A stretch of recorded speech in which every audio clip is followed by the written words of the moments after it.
Lenin's coffin reached Red Square on January 27, 1924, and the man Lenin had named to succeed him was standing beside it. In the timeline we know, that man was 1,000 miles away. Leon Trotsky, People's Commissar for Military and Naval Affairs, theorist of permanent revolution, the second voice of October, was convalescing in the south, drifting towards Sukhumi in the Caucasus, and would later swear that Stalin had given him the wrong date for the funeral. But in this telling, the fever broke early. The wire reached him in time. The calculation flipped, and instead of turning south toward the warm Black Sea air his doctors had ordered, Trotsky turned back toward Moscow. In this alternate timeline exploration, we examine what could have happened and why the real history unfolded differently. The setting was a party already at war with itself, though it pretended otherwise. Lenin had suffered a cascade of strokes from May 1922 onward, vanishing from active leadership through 1923, leaving a vacuum that three men quietly filled. Joseph Stalin held the General Secretaryship, won in April 1922, and through it the appointments, the files, the slow machinery of who rose and who fell. Grigory Zinoviev commanded the Comintern and Leningrad. Lev Kamenev held Moscow and a deputy's chair in the government. Together they were the Triumvirate, and their single shared purpose was to ensure that the man now walking behind Lenin's coffin would never inherit Lenin's authority. They had thought distance would do their work for them, but what they did not yet know, what would not be undone for the rest of their lives, was that Trotsky had not come only to mourn. He came carrying a document, and he had no intention of letting it stay buried. In December 1922, dictated from his sickbed and amended with a postscript that January, Lenin had set down what came to be called his testament, an assessment of the men around him, blunt and unsparing. Of one man it was lethal. Stalin, Lenin warned, had concentrated unlimited authority in his hands as General Secretary, and was too rude, too capricious to be trusted with it. Lenin proposed in plain words that the comrades find a way to remove Stalin from the post. In the history we inherited, that letter was read only to closed delegations at the 13th Party Congress in May, smothered, never published. Here, Trotsky read it aloud over the body. Before the assembled Central Committee and the mourners packed into the cold, he gave the dead leader's own indictment a voice, and the words landed with a weight no living rival could have matched. This was not Trotsky's ambition speaking, it was Lenin's. The custodians of the document, Krupskaya, Lenin's widow, and the Secretariat that had taken down his words, were pressed to confirm its authenticity, and they did. The Triumvirate's great advantage had been silence. In a single afternoon, the silence was gone. A document, however, does not enforce itself, and Stalin's men still counted the votes. What changed the arithmetic was the simple fact of who Trotsky was.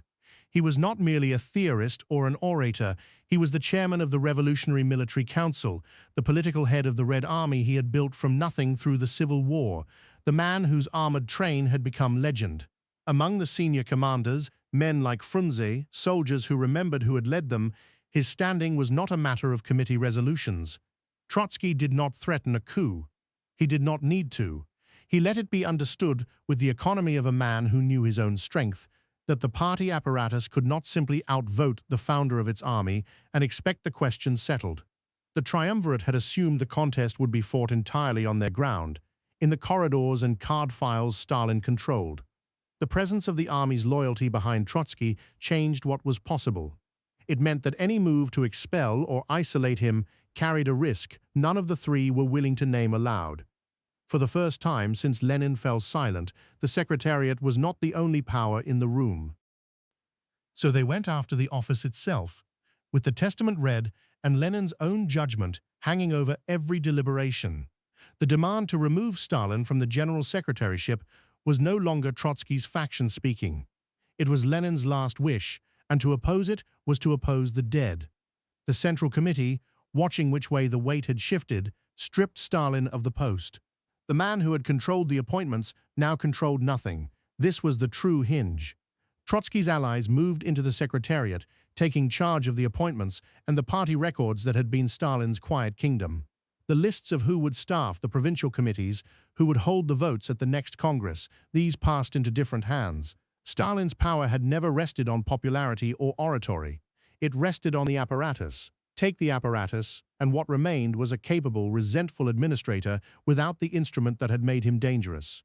The Triumvirate had spent 2 years building a machine to bury Trotsky. Now Trotsky held the machine. Without Stalin's apparatus beneath them, Zinoviev and Kamenev discovered how little they had ever truly held.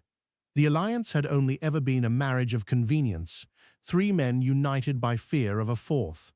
With that fourth man ascendant and the machinery gone, the bond dissolved into bargaining. Zinoviev still had the Comintern and his Leningrad base. Kamenev still had Moscow and his government post. Each now had to negotiate his own survival rather than the destruction of a rival.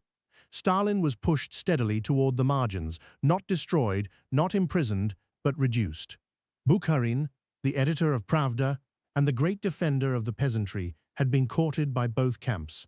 Now he drifted toward the center of gravity, which had moved. None of this was clean, and none of it was certain. Men who had ruled jointly do not surrender quietly, and the bargaining was bitter.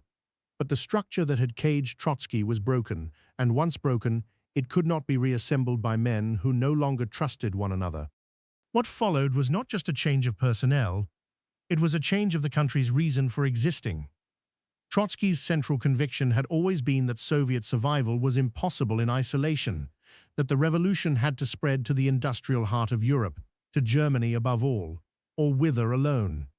The failed German communist rising of October 1923 had freshly discredited those hopes, and his rivals had been preparing the answer that history records: socialism in one country, the doctrines Stalin and Bukharin would raise through 1924 and 1925, a promise that the Soviet Union could build its future behind its own borders. In this timeline, that doctrine is never adopted. Comintern strategy is rebuilt around active support for revolution abroad, treated not as a slogan, but as the actual purpose of the state. It was a gamble, and Trotsky's own record gave reason for doubt. The European risings he counted on had a habit of failing.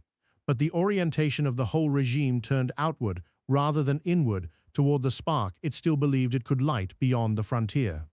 At home, the question was grain and steel, and here the new leadership faced a contradiction it could not simply theorize away. The new economic policy, introduced in 1921, had pulled the country back from the brink by permitting limited private trade and a market in grain after the brutal years of war communism. Trotsky's instinct ran toward faster, state-led industrialization than the NEP comfortably allowed, toward planning, toward heavy industry, toward building the proletarian base that permanent revolution required. But the peasantry was 80% of the country, and it could not be wished into compliance. The regime tilted toward the plan, pressing for industrialization at a pace the cautious defenders of the NEP resisted, and yet it found itself negotiating an uneasy settlement with the countryside it had never intended to break by force. There was no preordained collectivization here, no single will commanding the villages. There was bargaining, friction, compromise, a leadership pulled between its industrial ambition and the stubborn arithmetic of the harvest, forced to govern the peasants rather than simply conquer them. And then there is the silence where the terror should have been. The show trials of the 1930s, the confessions extracted in the night, the machinery that consumed the party's own founders, all of it had a precondition, and that precondition was one man's total command of the apparatus, the security organs, and the levers of appointment. Felix Dzerzhinsky still headed the OGPU. The 1921 ban on organized factions still stood. The instruments of coercion still existed, wary and waiting. This was never a gentle state, but the hand that, in our history, gathered every instrument into a single grip never closed here. Without that concentration, the path to mass purges develops along a different course. The rivalries are real, the repression is real, yet the apparatus that turned them into a decade of devouring never assembles in the same form. We should be careful. This was not a paradise spared, and Trotsky was no flawless redeemer. His certainties could harden into their own cruelties, and the Europe he wagered on might never have risen. What this timeline offers is not innocence but contingency. The reminder that the catastrophe we remember was built by particular hands holding particular offices, and that the closing weeks of a single funeral could have set them down. History turned on a date Trotsky was given. Change the date, and you change the century.